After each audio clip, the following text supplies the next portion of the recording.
Hello there, people. So today I'm going to talk about forces. So this is for a project in my physics class.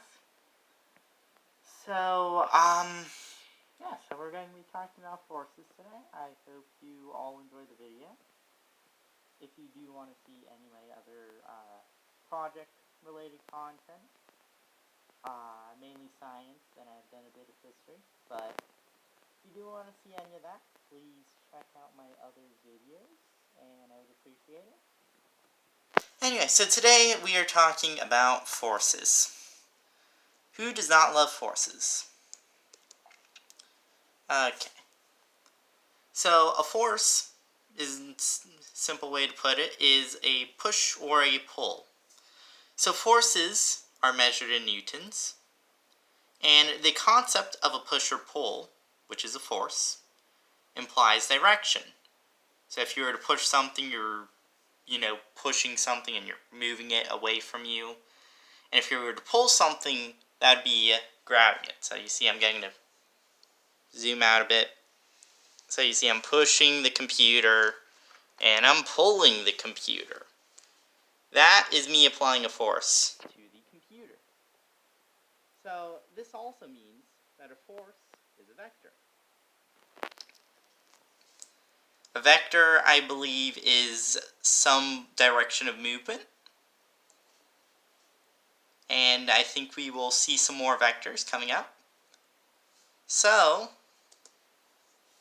next, we want to talk about Newton.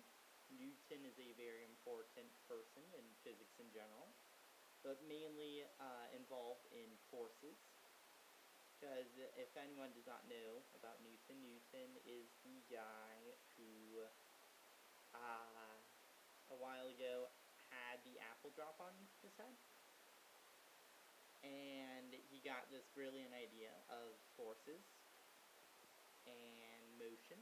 So he came up with these three basic laws here to describe forces in motion. So Newton's first law is an object continues to remain stationary or at a constant velocity unless an external force acts on it. So what this means is we will go back to the computer example. The computer is at a standard or stationary velocity. But if an external force, like my hand over here, decides to move it, it is moved. So Newton's second law is force equals mass times acceleration, or F equals ma, with F representing force, mass representing m, and a being acceleration. So we will get to some problems at the end of the video. So if you want to see more about that, please stay. If you don't want to see more about that, please stay, because I want to show you guys the rest of the forces. So Newton's third law of motion, every action has an equal and opposite reaction.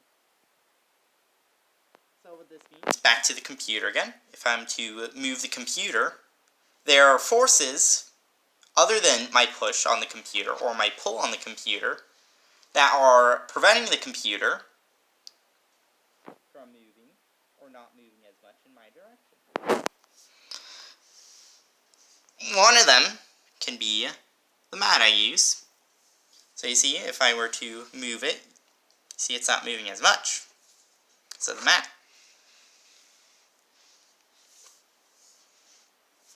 So we will get to what force that is very shortly. So here we get to a few more problems. So one force we are familiar with is gravity. Back to the apple. Apple fell on Newton's head. That was an example of gravity. This is also known as weight. If you know what weight is in the simplest form for all those people who manage their own weight, it is how heavy something is.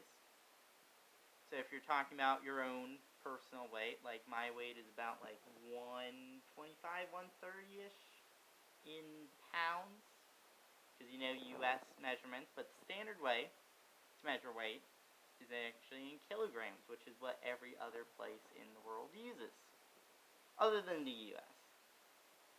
Or for the most part, other than the U.S. There's, sure, a couple of places that also use pounds. So the direction of weight is down towards the center of the Earth. This is also gravity. So you see weight and gravity are very cooperative, you know, like they work together.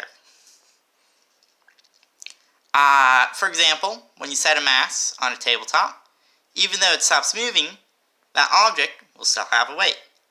Back to the computer on the floor, which is on a mat. You know, the computer still has a weight on the floor, but what stops it from going down is an equal and opposite weight, which goes back to Newton's third law. So there is an equation to go for weight. That is W equals mg, to where g is more of gravity based.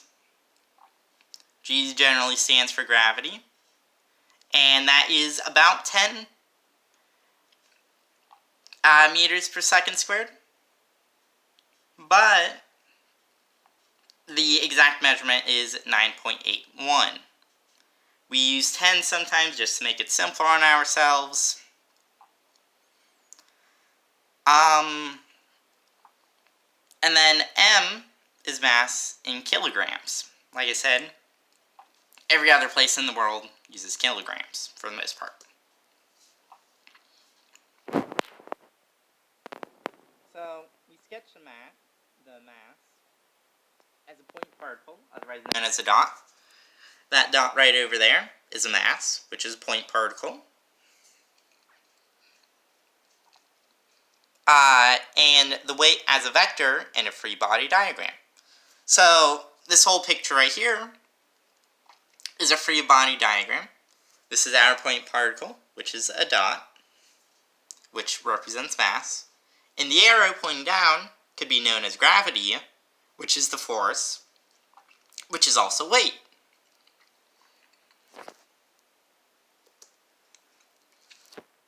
Okay, so the implication that something applies a counterforce to a weight is a normal force.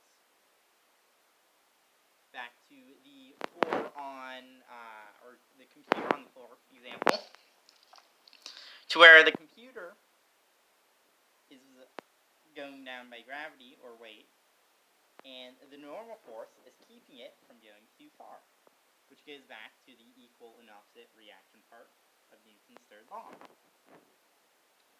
So when weight and normal forces are the same length or amount, they balance. This is also known as translational equilibrium, where they are just the same, nothing is moved, nothing is changing. The normal force is called a surface contact force also, and the normal force is often called the reaction force, which gives it the distinction of R. So this block over here can be our computer, once again. So weight goes down on the computer. See, weight's going down. And what stops it from going down too far is R, which is the reaction force, or the normal force, or whatever you want to call it. And that keeps it on the floor. So there are a couple other fun forces to know. Tension being one of them. Tension can only be a pull, never a push. What you want to think of is like a rope. Think of it as tug of war, to where you pull the rope in tug of war, but you cannot necessarily push the rope, or else you would lose tug of war. And then there would be slack on the rope, and if you don't know what slack on a rope means, that means the rope's not like fully stretched out. So tension is generally when a rope, for example, would be fully stretched out, and you pull on the rope. Friction tries to oppose motion. So, back to computer floor mat example. Pushing the computer, you see there's force on the computer, but also there's friction force that is preventing the computer from just freely, sliding across the floor. Like, I don't know what the shoes are called, but you guys would know the shoes that slide on any type of floor, or maybe skates, roller skates. That could be a good example, I guess. So friction is always parallel to the contact force. If you don't know what parallel means it is going the same direction. So, if you've taken math, you would know parallel lines is a good example. For they're just going the same direction. They don't ever touch, but they do move the same ways. Perpendicular is R, or the normal force. So perpendicular, or the normal force, is perpendicular to the contact surface. So going to this example over here, the dot in the middle can be the contact surface. R is going up, which is perpendicular from F, which is the friction, which is being pulled by T. So it is perpendicular to where the floor or dot could be. Friction and normal are mutually perpendicular. Going back to that example, friction you have the 90-degree angle. If you don't know what perpendicular is a 90-degree angle. So you see they have a 90-degree angle right here. Good old 90-degree angles. And friction and normal force are surface contact forces. Weight, W, is an action at a distance force. And the resultant or net force is just the vector sum of all the forces acting on a body. So all the forces, every single one of these, if they were all together, then make a resultant or net force. Okay, moving on. Here is a beautiful old diagram here. Trying to move the light because I know you guys can see that too. There you go. I blocked it out a bit better. Here's another diagram. So you see you have your friction and your tension. Friction is parallel to the tension, which is what's being pulled. So you see you have your ropes there, tension's pulling the box towards this way. Friction is parallel, and it's going back on the box, while R, the normal force, and W, the weight, are keeping it balanced, not going down or up. Okay. Static friction, so there's two types of friction, static and dynamic. Static friction keeps objects from moving without being pushed. It must overcome a sufficient enough opposing force to move. So in order for a static friction to happen, the object cannot be pushed, and it must be pulled with a strong enough force to make it move. During static phase, the static friction exactly matches the applied tension force. Dynamic friction, on the other hand, is the force that resists the relevant movement of surfaces when in motion. The friction force then almost instantaneously decreases to a constant value, being dynamic friction force. Here is a picture.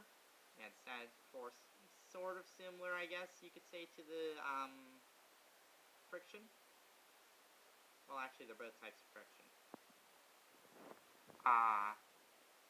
Yeah, no, they're different types of friction. So, that's them. Okay.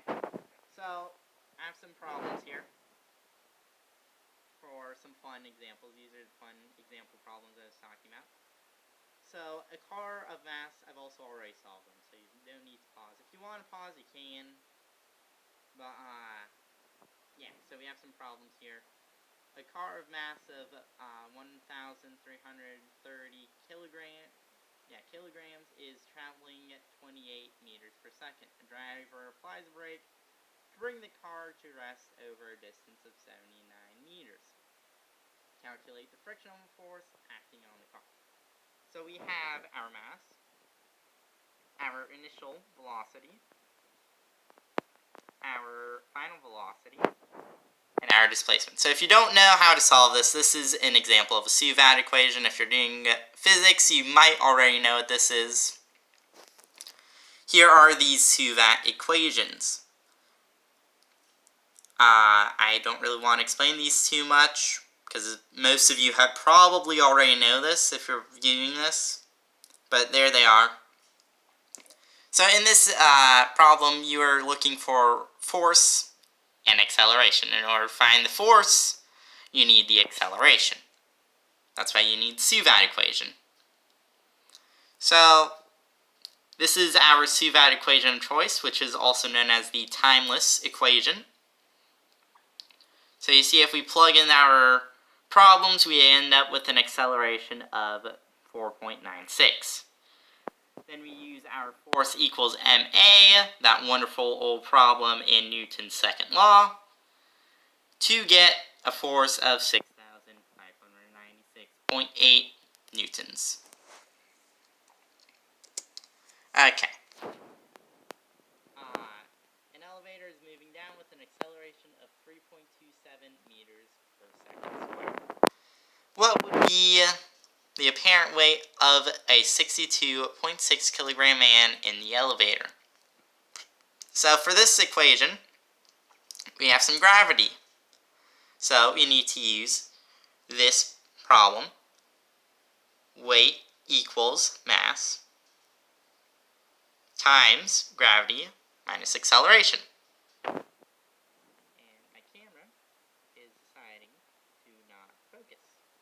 Please focus. Thank you. Okay. So, gravity is 9.81. Going back to that, you can use 10 if you want. I like 9.81 better.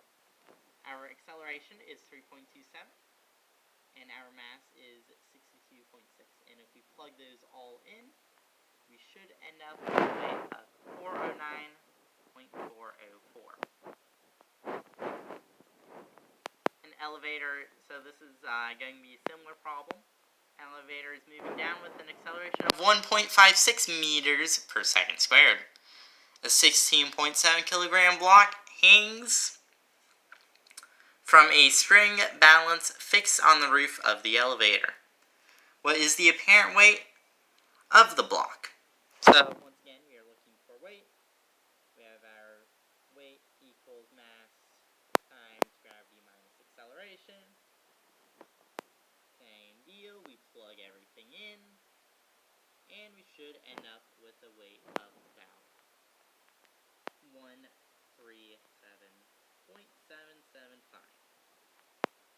Okay. For our next problem, what is the weight of a falling object with a mass of 90.42 kilograms? So for this problem, we are using our W equals mg to find what our weight is. So we have our gravity, we have our mass, plug them all in, and we should end up with a weight of 887.0202.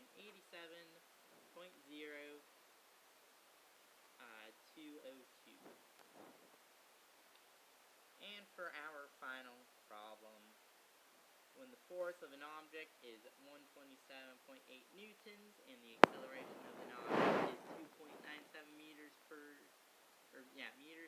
second squared, in a horizontal direction. What is the mass of the object? For this problem, we would use our F equals ma, for F being force, which makes 127.8. Acceleration being 2.97. And we plug them in. Since we're solving for m, we need to divide force by acceleration, and that should give us a number of a mass looking like 43.03030303. Okay, so just to prove I'm done. Let's see, nothing new. Okay, so I'm done. So I hope you guys enjoyed learning about some forces. And like I said before, if you haven't seen my other videos, I do have some other science videos. I do have some fun story videos if you guys want to read those or hear me talk about them. Also, another thing I was thinking about is I might show more previous PowerPoints, maybe not some more current ones, or maybe do some of my writing, so they do have some fun stories I can share. So if you guys do want to see that, please comment, do whatever you need to do to support, and I might bring those around. But anyway, guys, I hope you enjoyed the video. Thank you for watching, and hope to talk to you all later.